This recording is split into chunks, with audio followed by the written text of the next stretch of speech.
Hey guys, William Furno here today with a new LEGO Hero Factory Classic review for you guys.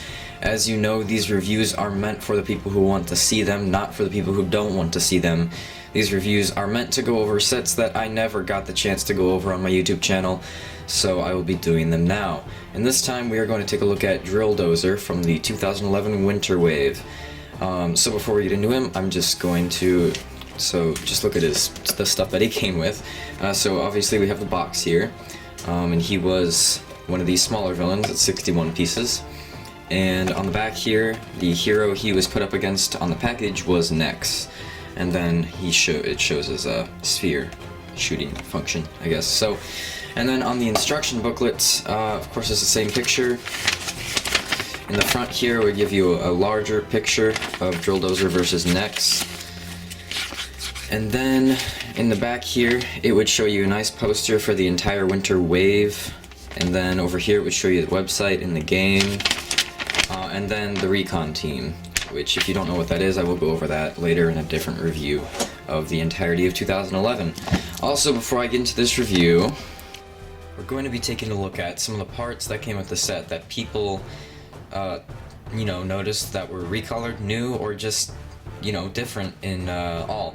I'm not going to go over this for too long, but we did have this head here. Now, the villain's head for Winter 2011 were really, really interesting because you could flip it around and there'd be another villain head. So in this case, this is Fire Lords, and you could just use whichever head you wanted to, but in this case, it's Drilldozer. Then, of course, we did get some new armor shells here. We got this one. This is a new design in black.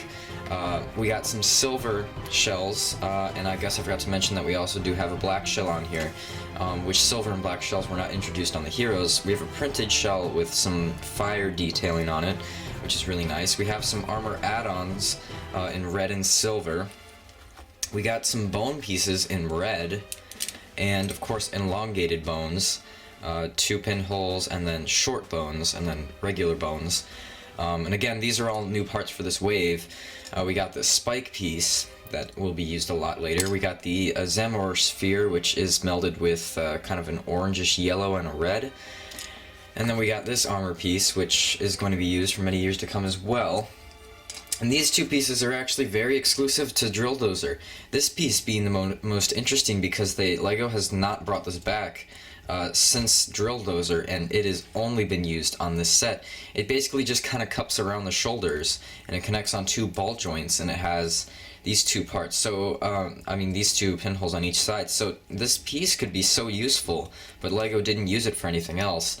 And this is what kind of stuns me. Like, they don't make this large of armor anymore. This is an 8-sized piece of armor. It's basically as long as my pointer finger, and I think that's kind of insane. And there's only one on this set, but holy crap, like, you do not see this long of armor anymore. But anyway, I'll get back into the set now. Okay, so here's Drilldozer. Drilldozer is one of the 4 villains to be released in the 2011 Winter Wave, introducing the new system of CCBS into the villains world, which, let me tell you, they did a lot more with the villains in CCBS than they did with the heroes. But that's sort of understandable because LEGO sort of liked to make the villains a larger, more imposing bunch back then, and the heroes were sort of simple, and if you got one, you sort of got them all. They were clone sets. But with the villains, it's actually completely different. If you get one, you kind of will want to get the others because they all have unique builds. And speaking on Drilldozer's build, his legs are a little short. They're only heightened by 1 stud, so he's about as, or one, sorry, not 1 stud, 1 pinhole. So he's about as tall as Stormer 2.0, but what makes up for it is his heavy artillery, I should say, at the top. He has this drill which is able to spin really, not really nicely, but well enough that it works. He has a little dagger here. He has a Zamor sphere launcher, which can shoot, and there goes the Zamor sphere, so I'll just let that roll away because I'm not going to get that anytime soon. But anyway, and then on the back here, he actually had an interesting build. So this Zamor sphere launcher is hooked up to 2 elongated bones. Now, this could be a problem for some people because a lot of people like armoring, And as you can see, these bones don't really have armoring, it's just supposed to be a tail. And this does give him a lot of nice articulation with this M-War Sphere Launcher. Why they decided to put a tail on him, I don't know that, really, but it's just a way to put this M-War Sphere Launcher on there, and I think, or I guess I should say, Thornax, that's what it is. I'm sorry, I apologize for that. But it is a Thornax launcher, not a Zem-War Sphere launcher, but I guess it does launch Zem-War Spheres. But anyway, on the back here, you also have this weird sort of bone structure that limits, or I guess I should say, it adds friction to the arm.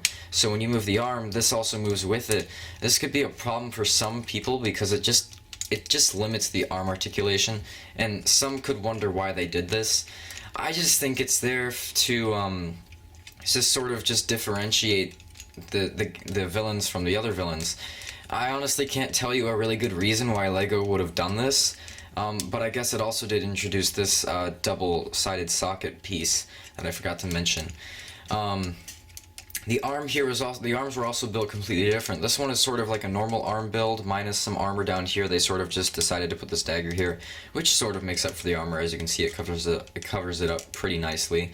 But it also has this extra part of articulation over here, which allows you to whip it across the this front of him or the side of him or what have you. And this arm is built with two double pinholed bones.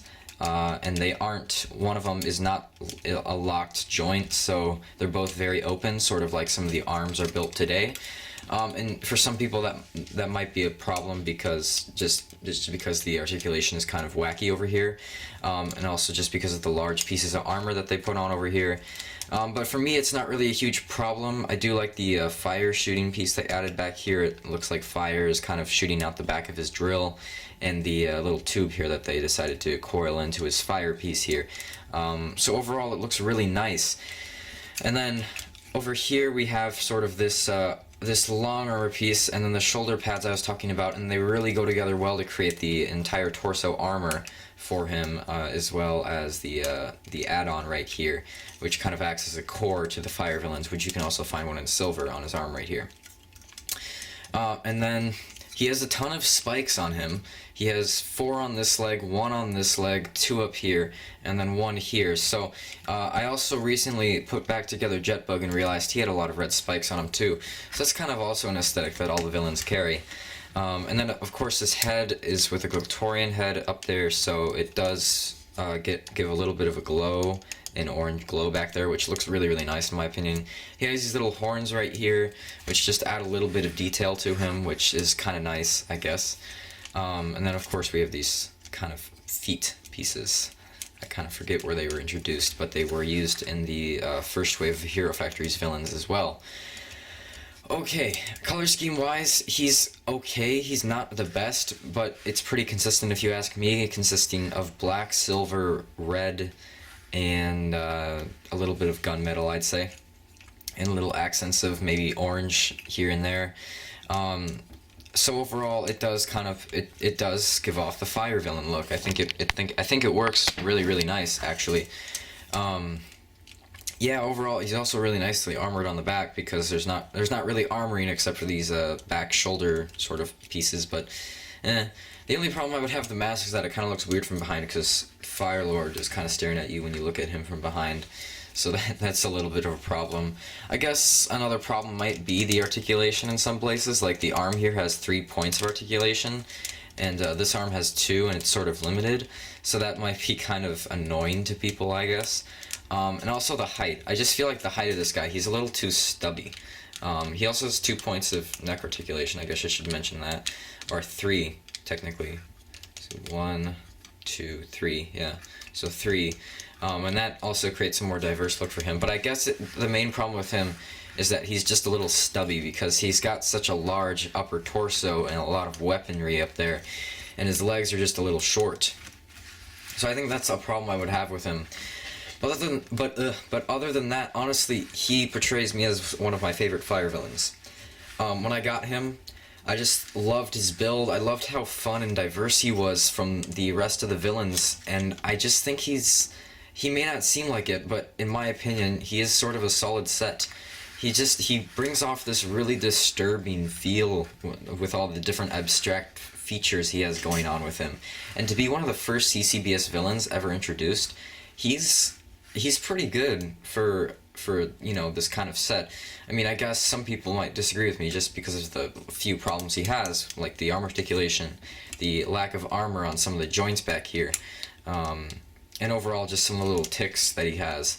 But for one of the first villains, larger scale villains that LEGO ever designed for CCBS, he's not bad. And I would say he was worth the $13 price tag that I paid for him.